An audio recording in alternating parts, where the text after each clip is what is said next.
चरणन में को लगी, सबके को लगी। जय भीम, नमो बुधाई बा।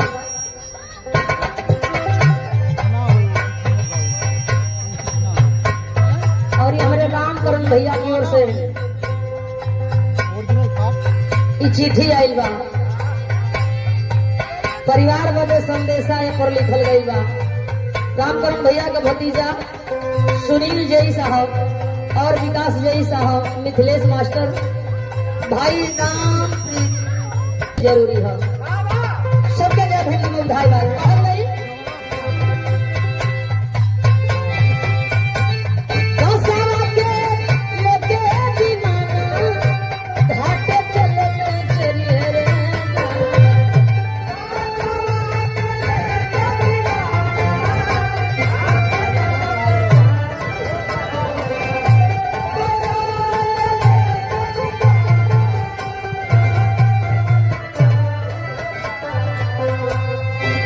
और नहीं बड़का भैया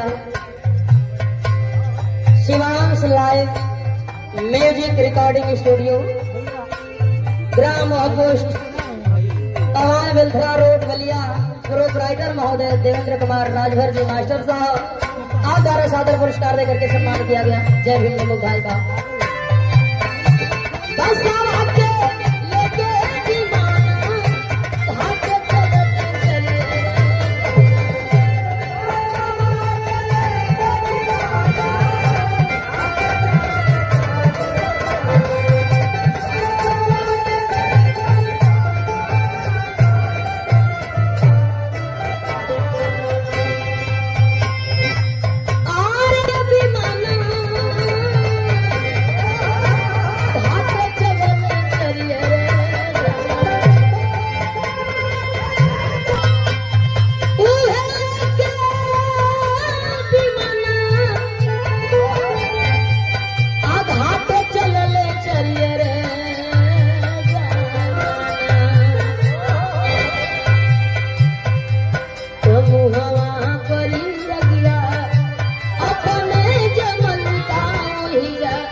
बतावल गई जे आई बा हित मित रिश्तेदार सभी साथी सब लोग एक ही बात कहेला कि जे आई न जाए के बा मत रोवा, बारी सबका आई पारी सबका आई, सातों को दिन बा यही दिन में सबके जाए के बा।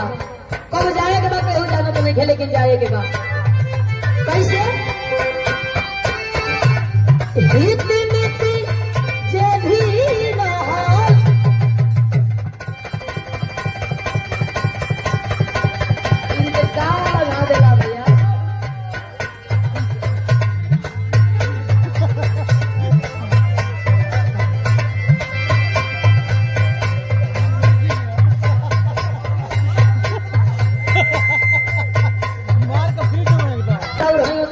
ढोलक भी बनाई ना और उतने सुबह ढोलक बजाई ना। और साथ में हमारे भैया आपकी ओर से भी सादर पुरस्कार, नाम आप नहीं बतौनी हम। और ये हमारे भैया फिर से ये पुरस्कार दिले बानी लोकगीत बिरहा एवं सभी प्रकार के गीतों के लिए सम्पन्न करे।